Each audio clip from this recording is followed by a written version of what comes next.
चलिए देखते हैं बीपीएससी टीचर के लिए जीके जीएस के प्रश्नों को। पहला प्रश्न है, एम द्रव्यमान का एक पिंड धरातल से h = r/5 ऊंचाई तक उठता है, जहां r पृथ्वी की त्रिज्या है। यदि g धरातल पर गुरुत्वीय त्वरण है तो स्थितिज ऊर्जा में वृद्धि क्या होगी।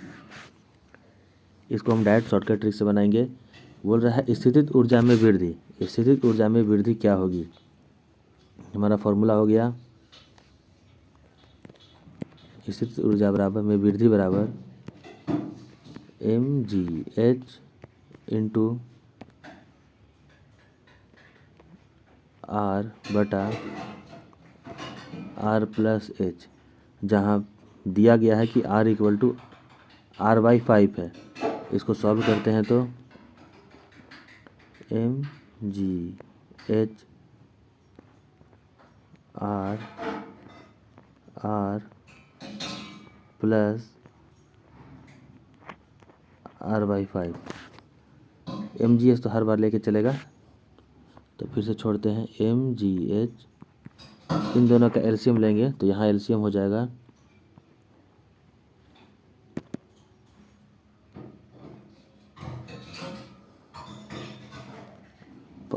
5 ऊपर आ गया, नीचे एलसीएम लेने पर 5r+r।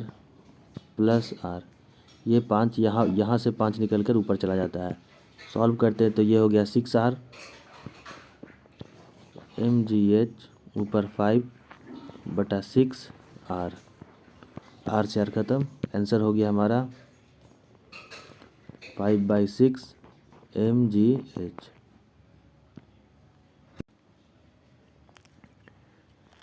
चलिए अगला क्वेश्चन हो गया, दिया सलाई पर यानी कि काठी पर एक सिरे पर कुछ ठोस मिश्रण लगा होता है। यह निम्न में से क्या होता है।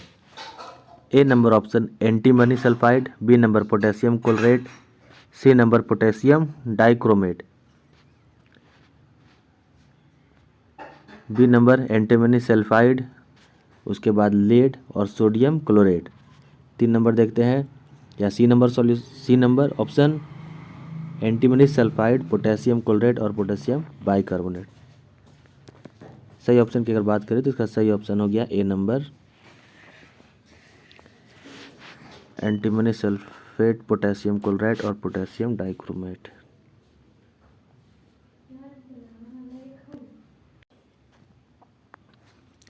चलिए अगला क्वेश्चन हो गया, मानवों में उत्सर्जन तंत्र के सही अनुक्रमित क्रम कौन सा है। ए नंबर वृक्क, मूत्रवाहिनी, मूत्राशय और मूत्रमार्ग। बी नंबर में वृक्क, मूत्राशय, मूत्रवाहिनी, मूत्रमार्ग। सी नंबर वृक्क, मूत्रवाहिनी, मूत्रमार्ग और मूत्राशय। उपयुक्त में से एक से अधिक या इनमें से कोई नहीं। सही ऑप्शन की बात करें तो इसका सही ऑप्शन हो गया ए नंबर वृक्क, मूत्रवाहिनी, मूत्राशय और मूत्रमार्ग। ये इसका सही क्रम हो जाता है। अगर वृक्क की बात करते हैं तो मानव वृक्क की इकाई जो होती है वो नेफ्रॉन होती है। मानव वृक्क की इकाई नेफ्रॉन होती है।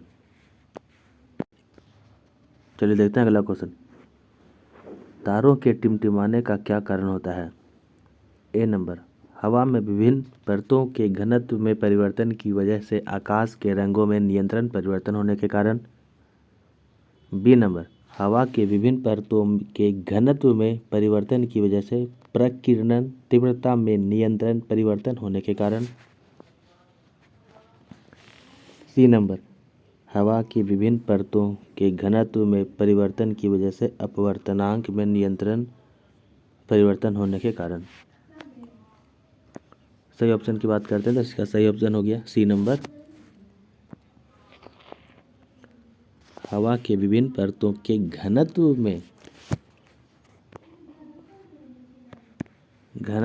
परिवर्तन की वजह से अपवर्तनांक में निरंतर परिवर्तन होने के कारण। अगर अपवर्तनांक का फॉर्मूला देखते हैं तो अपवर्तनांक का फॉर्मूला होता है U = C/V, जहाँ U लैम्डा अपवर्तनांक, C = निर्वात में प्रकाश की वेग और भी माध्यम में प्रकाश का वेग, माध्यम में प्रकाश का वेग। सी निर्वात में प्रकाश का वेग और भी माध्यम में प्रकाश का वेग होता है। प्रकाश के अपवर्तांक के अगर उदाहरण की बात करें तो प्रकाश के अपवर्तन के निम्न उदाहरण होते हैं। सबसे बड़ा उदाहरण होता है सूर्य का बड़ा दिखना, स्विमिंग पूल का कम गहरा दिखना, जल में तैरती मछली का ऊपर दिखना, सूर्यास्त एवं सूर्योदय के समय सूर्य के पहले व देर से तक दिखना। चलिए अगला क्वेश्चन हो गया, सरीसृपों में संताति का लिंग किस तापमान पर निर्धारित होता है? संताति का जो लिंग होता है वह किस तापमान पर निर्धारित होता है? ए नंबर वह तापमान जिस पर निषेचित अंडा रखा होता है। बी नंबर वह तापमान जिस पर अनिषेचित अंडा रखा होता है।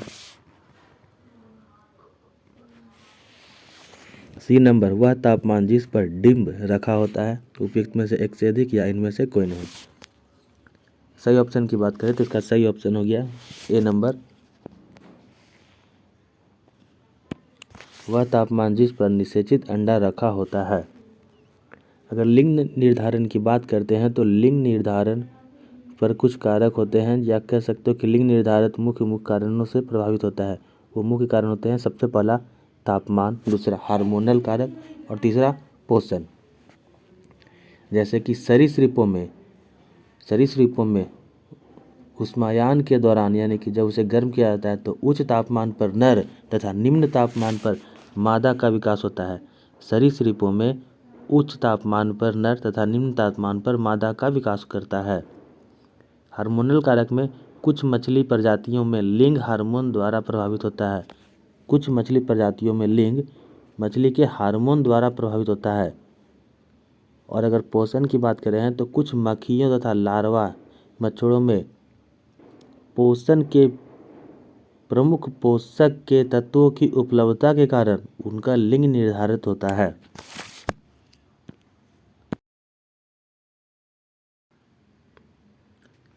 धातुओं के संबंध में इनमें से कौन सा कथन सही नहीं है?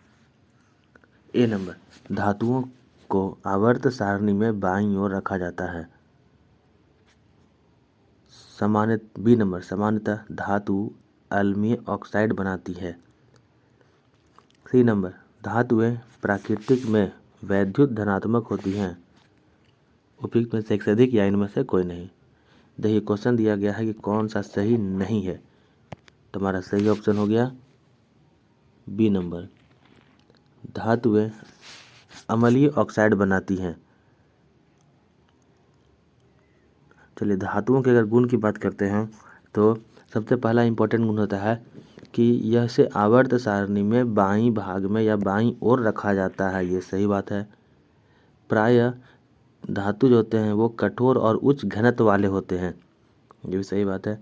तीसरा हो गया धातु जो होते हैं वो धातु जो है अम्लीय नहीं बल्कि क्षारीय ऑक्साइड बनाते हैं। क्षारीय ऑक्साइड बनाते हैं। धातु जो होते हैं प्रकृति में वैद्युत धनात्मक होते हैं। ये बात भी सही है, धनात्मक होते हैं। धातुओं में सरलता से इलेक्ट्रॉन त्याग कर धनात्मक आयन बनाते हैं। धातु सरलता से इलेक्ट्रॉन त्याग करके धनात्मक आयन बनाते हैं। चलिए देखते हैं अगला क्वेश्चन। मान लीजिए कि एक दंत चिकित्सक एक गोलीय दर्पण का उपयोग करता है जिसके द्वारा 5 गुना। चलिए देखते हैं हमारा अगला क्वेश्चन।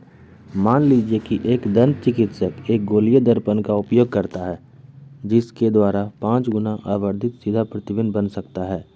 वक्रता त्रिज्या को वस्तु की दूरी के पदों में क्या होगी? हम यानी कि हमें वक्रता त्रिज्या निकालना है, वस्तु की दूरी यानी कि d0 के पद में क्या होगी। सबसे पहले देखते हैं हमारा formula m equal to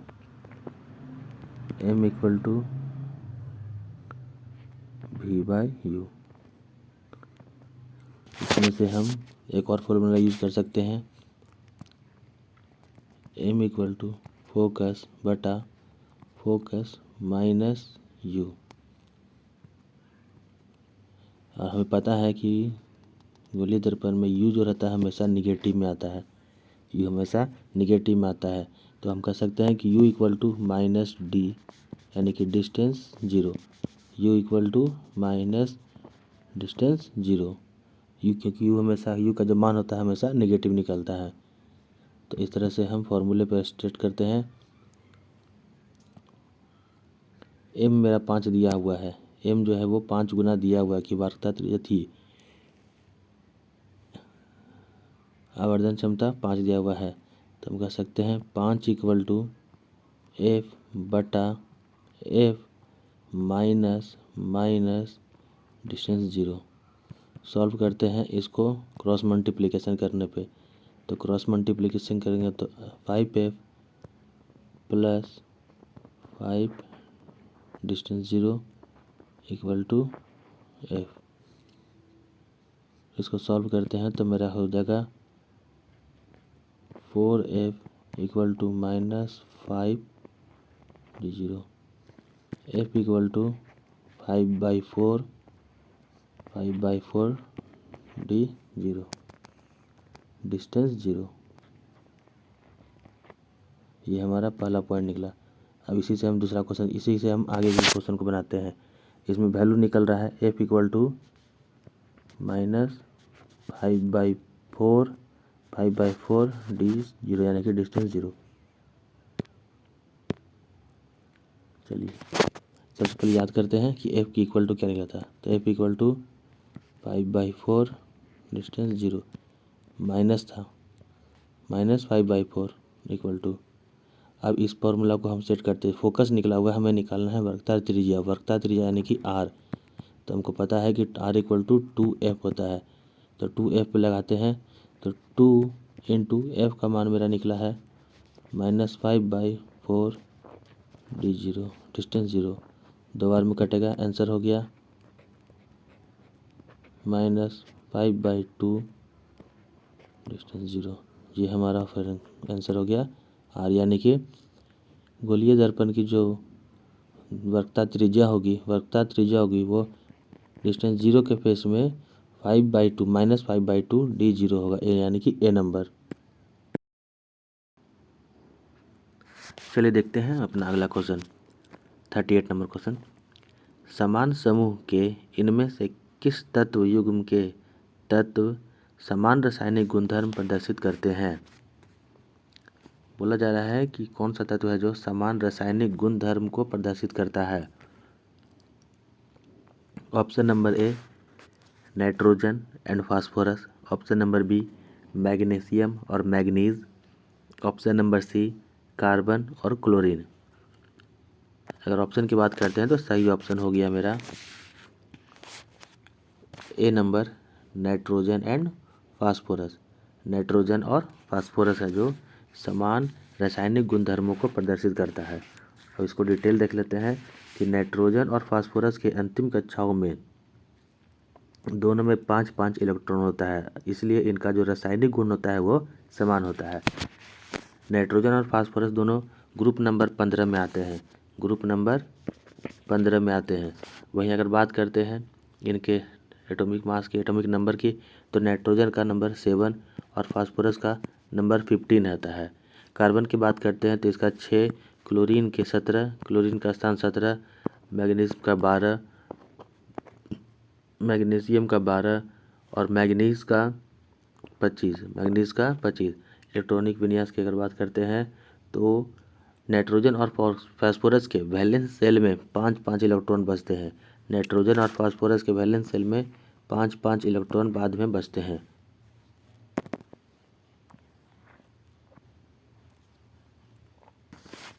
carbon की बात करते हैं तो कार्बन के वैलेंस सेल में लास्ट में 4 इलेक्ट्रॉन बचते हैं। क्लोरीन में 7 इलेक्ट्रॉन, वहीं मैग्नीशियम में 2 इलेक्ट्रॉन तथा मैग्नीज में 2 तरह से काउंट किया जाता है।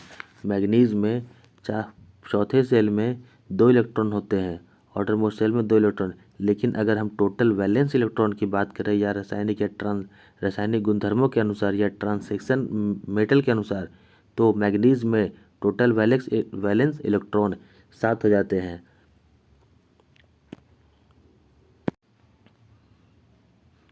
चलिए देखते हैं अगला क्वेश्चन। बीमा क्षेत्र पर डिजिटल व्यक्तिगत डेटा संरक्षण अधिनियम के प्रभाव की जांच के लिए किस संस्था के द्वारा टास्क फोर्स का गठन किया गया था? बीमा क्षेत्र में डिजिटल व्यक्तिगत डेटा संरक्षण अधिनियम के प्रभाव की जांच के लिए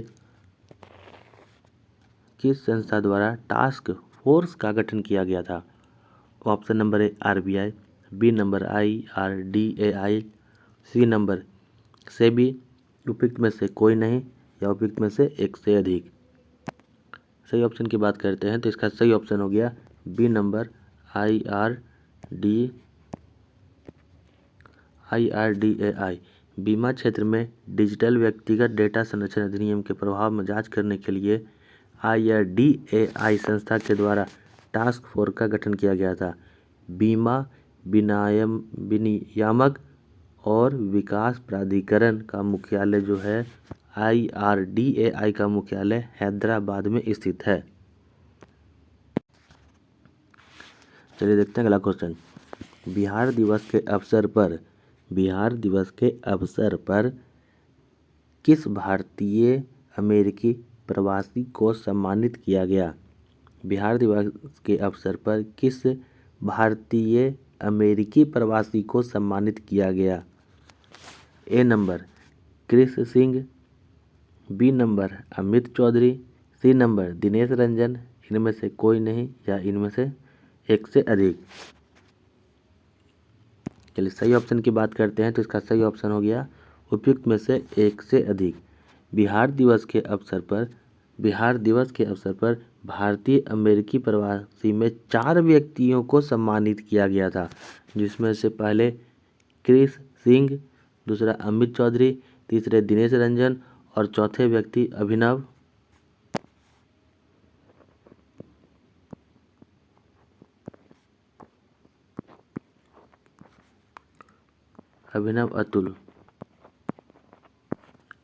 अतुल थे। चलिए देखते हैं अगला क्वेश्चन।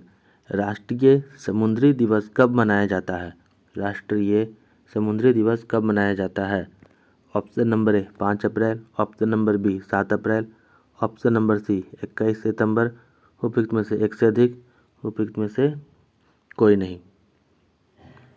सही ऑप्शन की बात करें तो इसका सही ऑप्शन हो गया ए नंबर 5 अप्रैल को। राष्ट्रीय समुद्री दिवस 5 अप्रैल को मनाया जाता है। अगर 7 अप्रैल की बात करते हैं तो 7 अप्रैल को विश्व स्वास्थ्य दिवस मनाया जाता है। 7 अप्रैल को विश्व स्वास्थ्य दिवस मनाया जाता है। वहीं 21 सितंबर को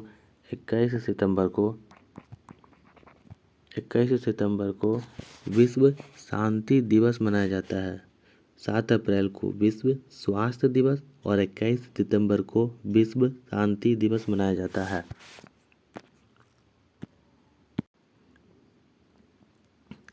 चलिए देखते हैं अगला क्वेश्चन। नीचे दिए गए शासकों का सही कालानुक्रम सजाना है, यानी कि कौन से शासक पहले और कौन से शासक बाद में आए हैं। A number Timur, B number Mahmud Ghaznavi, C number Changez, D number Mohammad Ghori. अगर सही ऑप्शन की बात है तो सही ऑप्शन हमारा होगा सी नंबर BDCA 1 2 3 4।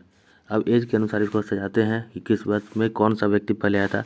तो सबसे पहले होता है तैमूर थे जो 1398 ईस्वी पर भारत आए थे या भारत पर आक्रमण किया था। महमूद गजनवी 1001 पर पहला आक्रमण और 1025 पर अंतिम आक्रमण। चंगेज खां की बात करें तो चंगेज खां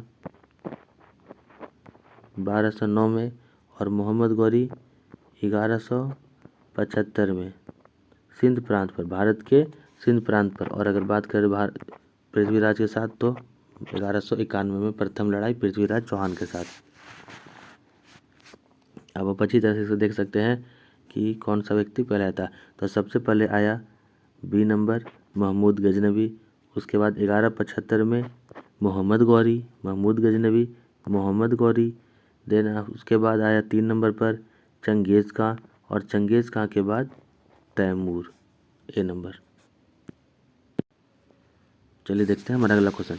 जन गण मन को संविधान सभा द्वारा आधिकारिक रूप से भारत के राष्ट्रगान के रूप में कब स्वीकार किया गया था? जन गण मन को संविधान सभा द्वारा आधिकारिक रूप से कब स्वीकार किया गया था? ए नंबर 24 जनवरी 1950 को, बी नंबर 26 जनवरी 1950 को, सी नंबर 26 जनवरी 1949 को। सही ऑप्शन की अगर बात करते हैं तो इसका सही ऑप्शन हो गया 24 जनवरी 1950 को। 24 जनवरी 1950 को 24 जनवरी 1950 को भारत में राष्ट्रीय गान को स्वीकार किया गया था।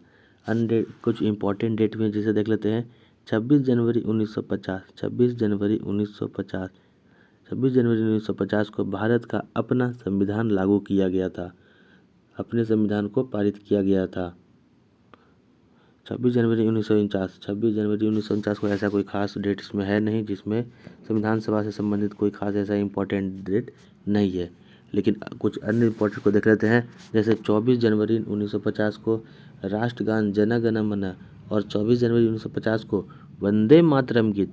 राष्ट्रगान जन गण मन और वंदे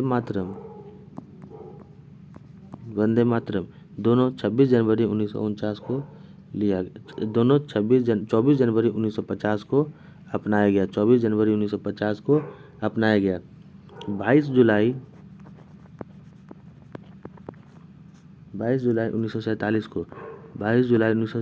को भारतीय संविधान सभा ने झंडे को अपनाया। पिंगल वेंकैया के बनाए गए झंडे को भारतीय संविधान सभा ने 22 जुलाई 1947 को अपनाया।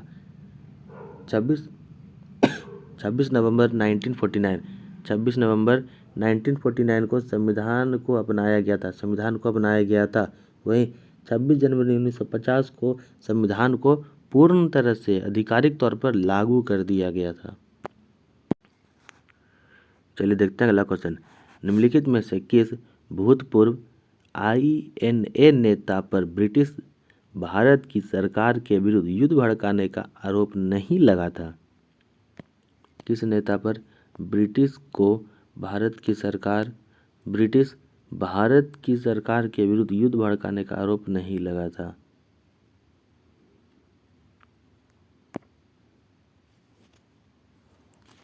चलिए ऑप्शन देख लेते हैं। A number Prem Kumar Sehgal, B number Shahnawaz Khan, C number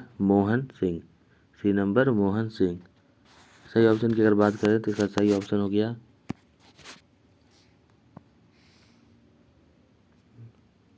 C number Mohan Singh. 50 का सही ऑप्शन हो गया सी नंबर मोहन सिंह। चलिए अगला क्वेश्चन देखते हैं। निम्नलिखित में से किसने सुरक्षा वाल्व सिद्धांत का उपयोग किया और यह राय दी कि भारतीय राष्ट्रीय कांग्रेस लॉर्ड डफरिन के दिमाग की उपज है? निम्नलिखित में से किस सुरक्षा वाल्व सिद्धांत के उपयोग किया और यह राय भी दी कि भारतीय राष्ट्रीय कांग्रेस लॉर्ड डफरिन की दिमाग की उपज है? Lala Lajpat Rai, B number AO Hume, C number Jawaharlal Nehru. सही ऑप्शन की अगर बात करें तो इसका सही ऑप्शन हो गया A number Jawaharlal Nehru. A number लाला लाजपत राय। सही ऑप्शन इसका हो गया लाला लाजपत राय ने सुरक्षा वाल्व सिद्धांत का उपयोग किया था। यह राय दी थी कि भारतीय राष्ट्रीय कांग्रेस लॉर्ड डफरिन के दिमाग की उपज है। सेफ्टी वाल्व थ्योरी 1916 में यंग इंडिया में लाला लाजपत राय ने सर्वप्रथम दिया।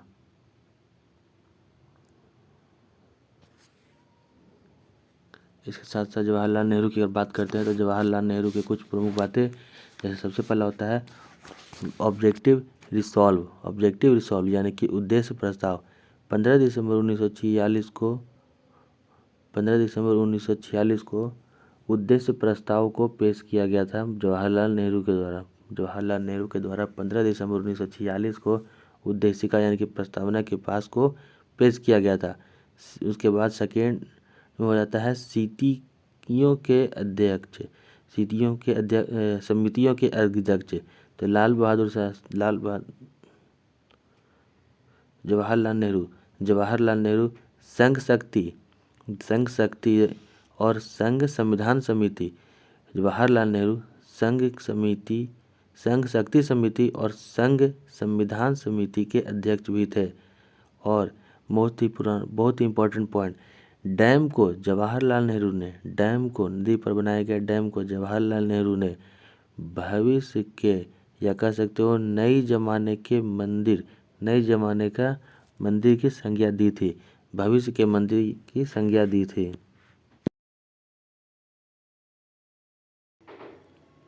अब बात करते हैं ए.ओ. ह्यूम की।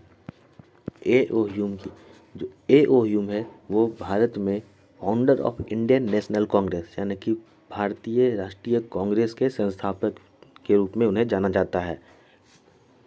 ए.ओ. ह्यूम ने 1885 ईस्वी में भारत में इंडियन नेशनल कांग्रेस यानी कि भारतीय कांग्रेस पार्टी का गठन किया था। इसके साथ साथ एक बहुत ही इम्पोर्टेंट बात है, ए.ओ. ह्यूम को ने सेफ्टी वाल्व थ्योरी का सिद्धांत भी ए.ओ. ह्यूम ने दिया था। और इतना ही नहीं, ए.ओ. ह्यूम को फादर ऑफ इंडियन ऑर्निथोलॉजी यानी कि भारत में पक्षी विज्ञान के जनक के रूप में जाना जाता है। भारत में पक्षी विज्ञान के जनक के रूप में ए.ओ. ह्यूम को जाना जाता है। वहीं अगर बात करते हैं बर्ड मैन ऑफ इंडिया तो उसमें सलीम अली का नाम आता है। Bird man of India Salim Ali, जो उन्होंने 20वीं सदी में पक्षी विज्ञान पर कुछ विशेष सर्च किए थे। लेकिन ए.ओ. ह्यूम को भारत के लिए the father of Indian ornithology यानी कि भारत में पक्षी विज्ञान का जनक ए.ओ. ह्यूम को माना जाता है। चलिए अगला क्वेश्चन देखते हैं। निम्नलिखित में से कौन सा कथन सही है? ए नंबर, रॉलेट एक्ट सन 1909 में पारित किया गया था, 1909 में पारित किया गया था। बी नंबर, बाल विवाह निरोध अधिनियम 1929 में पारित किया गया। सी नंबर, गांधी इरविन समझौता 1926 में हस्ताक्षर किए गए थे। उपयुक्त में से एक सदी या इनमें से कोई नहीं। देखिए सही ऑप्शन की अगर बात करें तो इसका सही ऑप्शन हो गया बाल विवाह निरोध अधिनियम 1929 में पारित किया गया था। बाल विवाह निरोध अधिनियम 1929 में पारित किया गया था तथा इसे बाल विवाह निरोध अधिनियम 1 अप्रैल 1930 को लागू कर दिया गया। 1929 में इसे पारित किया गया था, 1929 में इसे पारित किया गया था, लेकिन 1 अप्रैल 1930 में इसे लागू कर दिया गया था। इस एक्ट को imperial legislative council of India में 28 सितंबर 1929 को पारित किया गया था। कब पारित किया गया था? तो 28 सितंबर 1929 को इसे पारित किया गया था। इसी का दूसरा नाम शारदा एक्ट कहा जाता है। इसको शारदा एक्ट भी के नाम से भी जाना जाता है, क्योंकि इसे पेश करने वाले व्यक्ति का नाम हरविलास शारदा थे। इन्हें या कह सकते हो कि बाल विवाह निरोध एक्ट को सदन में पेश करने वाले हरविलास शारदा थे। इसी कारण से बाल विवाह एक्ट को शारदा एक्ट के नाम से भी जाना जाता है। बात करते हैं रोलेक्ट एक्ट की। तो रोलेक्ट एक्ट 1909 में नहीं बल्कि 1919 में आया था, 1919 में आया था। और गांधी इरविन समझौता 1931 में किया गया था। 1931 में गांधी इरविन समझौता हुआ था। 5 मार्च 1931 को गांधी इरविन समझौता किया गया था। वहीं रोलेक्ट एक्ट मार्च 1919 में हुआ था। रोलेक्ट एक्ट मार्च 1999 में और गांधी इरविन समझौता 5 मार्च 1931 को किया गया था।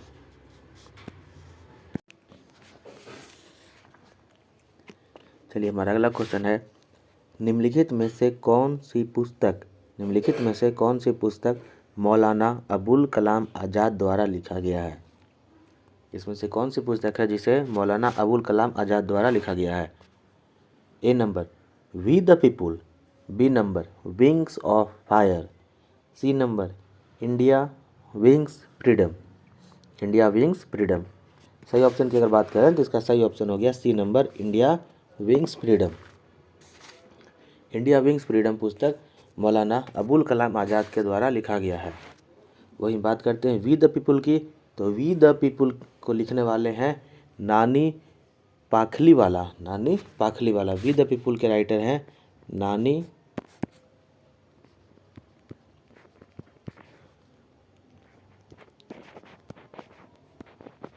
पाखलीवाला। नानी पाखलीवाला। और विंग्स ऑफ फायर पुस्तक के लेखक है APJ अब्दुल कलाम। APJ अब्दुल कलाम। कुछ अन्य इम्पोर्टेंट किताब भी हैं जिसको देख लेते हैं। मौलाना अबुल कलाम आज़ाद के द्वारा इंडिया विंग्स फ्रीडम, गुबार ए खातिर,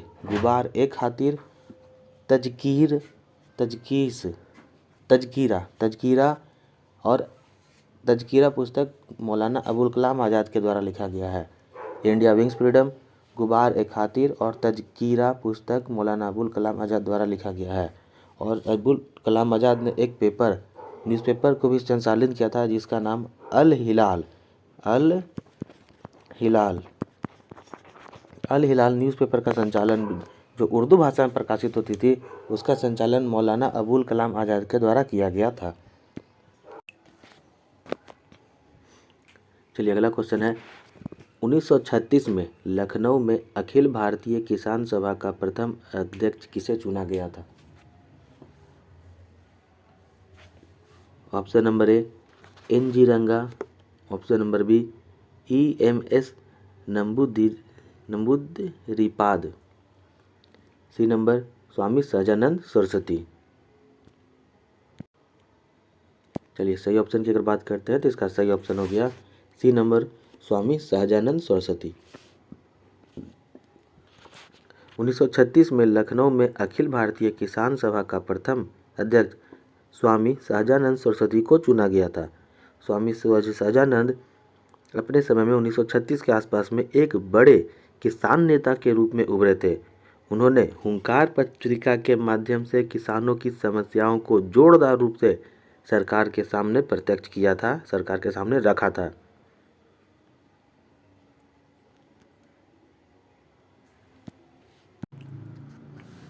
चलिए मेरा अगला क्वेश्चन है भूटान की सीमा में किस भारतीय राज्य से जुड़ी नहीं है? भूटान की जो सीमा है इनमें से किस भारतीय राज्य से नहीं जुड़ी है? ऑप्शन की बात करें तो A number Orissa, B number Sikkim, C number Paschim Bengal, उपयुक्त में से एक से अधिक या इनमें से कोई नहीं। सही ऑप्शन हो गया हमारा ए नंबर उड़ीसा।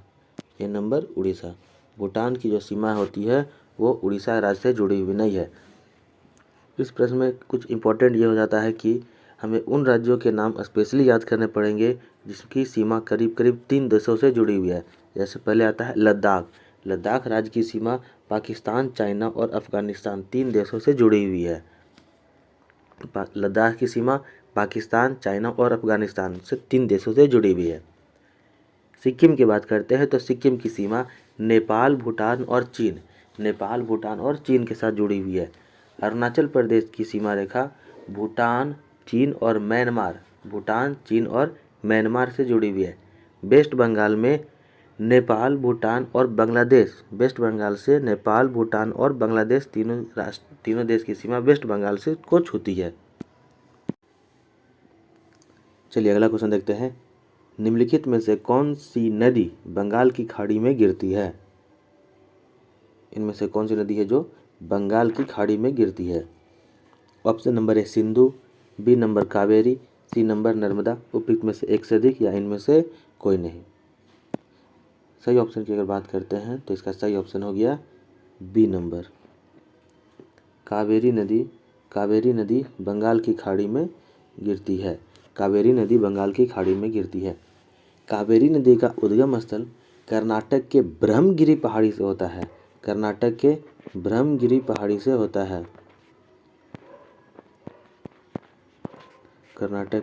ब्रह्मगिरी पहाड़ी में कावेरी नदी का उद्गम स्थल है।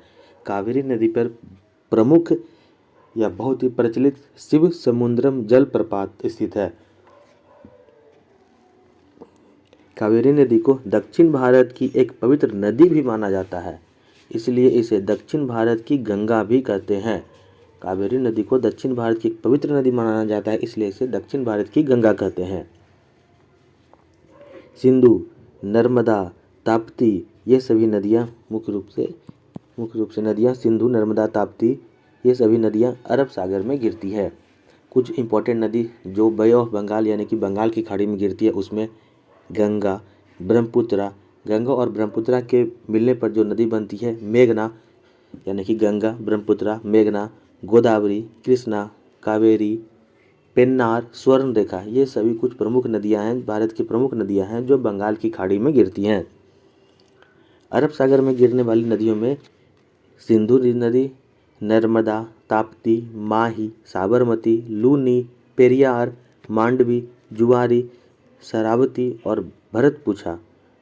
सिंधु, नर्मदा, ताप्ती, माही, साबरमती, लूनी, पेरियार, मांडवी, जुआरी, शरावती और भरतपुछ नदी अरब सागर में गिरती हैं। इनमें से कौन सी जनजाति अंडमान एवं निकोबार द्वीप समूह से संबंधित है? बताना है कि इनमें से कौन सी जनजाति है जो अंडमान और निकोबार द्वीप समूह में रहते हैं। ए नंबर दिया हुआ है सेंटिनली, बी नंबर खरवार जनजाति, सी नंबर गोंड जनजाति। उपयुक्त में से एक से अधिक या इनमें से कोई नहीं। सही ऑप्शन की बात करें तो इसका सही ऑप्शन हो गया ए नंबर सेंटिनली। सेंटिनली जनजाति अंडमान निकोबार द्वीप समूह से संबंधित है। अंडमान और निकोबार द्वीप समूह में प्रमुख आदिवासी जनजातियों में ओंगे, प्रमुख जातियों में ओंगे, जारवा,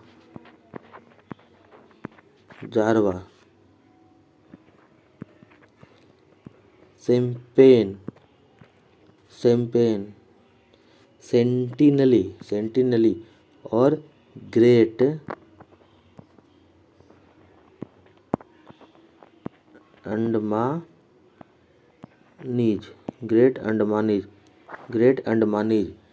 अंडमानीज ये प्रमुख जनजातियां हैं जो अंडमान निकोबार में पाई जाती है।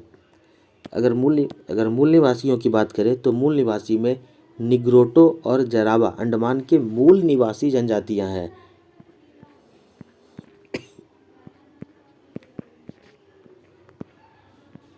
निग्रोटो और जारवा अंडमान की मूल निवासी जनजातियां हैं।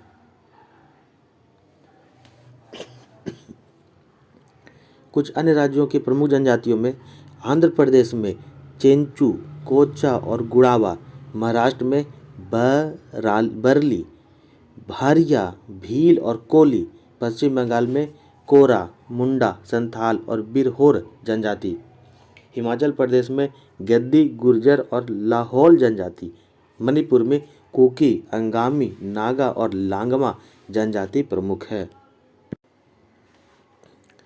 भारत के कितने राज्यों की सीमाएं बांग्लादेश से जुड़ी हुई है? क्वेश्चन है भारत की कितनी राज्यों की सीमाएं बांग्लादेश से जुड़ी हुई है?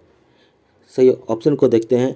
A number 5, B number 4, C number 6। उपयुक्त में से एक से अधिक या इनमें से कोई नहीं।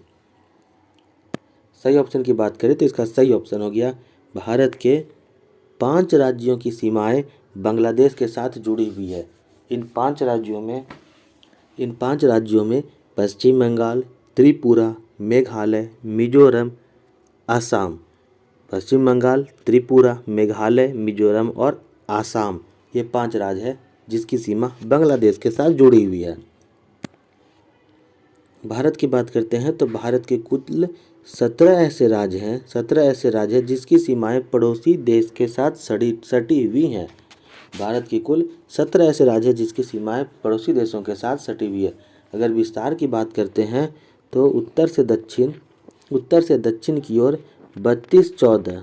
भारत की विस्तार की बात करते हैं तो उत्तर से दक्षिण की ओर 32-14 और पूरब से पश्चिम की ओर 29-33। पूरब से पश्चिम की ओर 29-33 भारत का विस्तार होता है। स्थलीय सीमा की बात करते हैं तो भारत की स्थलीय सीमा की लंबाई लगभग मूल भारत की स्थलीय सीमा की लंबाई 5200 किलोमीटर है। 5200 किलोमीटर है और तटीय भाग की लंबाई 7,516.6 किलोमीटर। तटीय भाग की लंबाई 7,516.6 किलोमीटर और स्थल सीमा की लंबाई 5,200 किलोमीटर लगभग आती है। चलिए देखते हैं हमारा अगला क्वेश्चन। हिमालय पर्वतमाला का वह हिस्सा है जो तीस्ता और दिहांग नदी के बीच में आता है। हिमालय पर्वतमाला का वह हिस्सा जो तीस्ता और दिहांग नदी के बीच में आता है उसे किस रूप से जाना जाता है या उसे किस नाम से जाना जाता है? ऑप्शन दिया गया Punjab Himalaya, B number Assam Himalaya, C number Kashmir एवं हिमाचल हिमालय। उपयुक्त में से एक से अधिक या इनमें से कोई नहीं। सही ऑप्शन की अगर बात करते हैं तो इसका सही ऑप्शन हो गया हमारा बी नंबर आसाम हिमालय।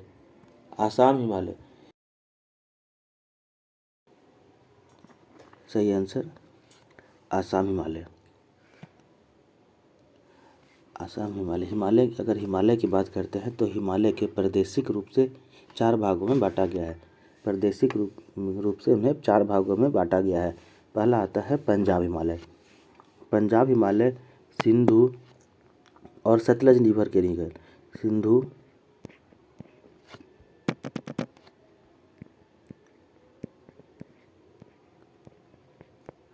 सिंधु और सतलज के बीच के भाग को हम पंजाब हिमालय कहते हैं। सतलज से लेकर के काली रिवर तक के हिमालय को हम कुमायूं हिमालय कहते हैं, कुमायूं हिमालय के नाम से जानते हैं। उसके बाद काली से तीस्ता के बीच के भाग को नेपाल हिमालय बोलते हैं। काली से तीस्ता नदी के भाग को नेपाल हिमालय बोलते हैं और तीस्ता से दिहांग के बीच के भाग को हम आसाम हिमालय के नाम से जानते हैं। सिंधु से सतलज पंजाब हिमालय, सतलज से काली कुमायूं हिमालय और काली से तीस्ता के बीच के भाग को नेपाल हिमालय और तीस्ता से दिहांग के बीच के भाग को हम आसाम हिमालय के नाम से जानते हैं। चलिए देखते हैं अगला क्वेश्चन। निम्नलिखित में से कौन सी भारत की सबसे बड़ी प्राकृतिक मीठे पानी की झील है? Option number A Wular, option number B Barapani झील, ऑप्शन नंबर सी भीमताल झील। उपयुक्त में से एक से अधिक या इनमें से कोई नहीं। सही ऑप्शन की अगर बात करते हैं तो इसका सही ऑप्शन हो गया बुलर झील। भारत की सबसे बड़ी मीठे पानी की प्राकृतिक झील बुलर झील है। बुलर झील जो है वो जम्मू कश्मीर में स्थित है। बुलर झील झेलम नदी पर निर्मित एक गोखुर झील है। ध्यान दीजिएगा, बुलर झील झेलम नदी पर निर्मित एक गोखुर झील है, यानी कि झेलम नदी पर गोखुर झील का एक उदाहरण है।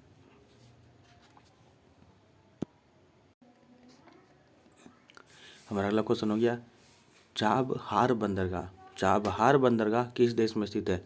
A number Iran, B number Afghanistan, C number Muscat. उपयुक्त में से एक से अधिक या इनमें से कोई नहीं। सही ऑप्शन की बात करें तो इसका सही ऑप्शन हो गया चाबहार बंदरगाह ईरान में है। चाबहार बंदरगाह ईरान में स्थित है।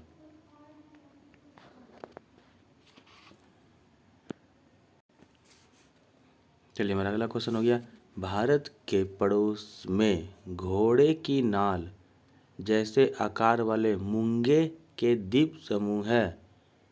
भारत के पड़ोस में घोड़े की नाल जैसे आकार वाले मूंगे के द्वीप समूह है। अब बताना है कि इनमें से कौन सा द्वीप समूह है जो घोड़े की नाल के आकार बना हुआ है और मूंगे के द्वीप समूह यानी कि कोरल द्वीप समूह है, कोरल से बना गया है। ए नंबर अंडमान निकोबार द्वीप समूह, B number Maldives, C number Lakshadweep. उपयुक्त में से एक से अधिक या इनमें से कोई नहीं। सही ऑप्शन की बात करें तो इसका सही ऑप्शन हो गया सी नंबर लक्षद्वीप। लक्षद्वीप है जो घोड़े की नाल के उसका जो आकार है वो घोड़े की नाल जैसा है और मूंगे यानी कि कोरल से बना हुआ आइसलैंड है, कोरल से बना हुआ एक द्वीप है।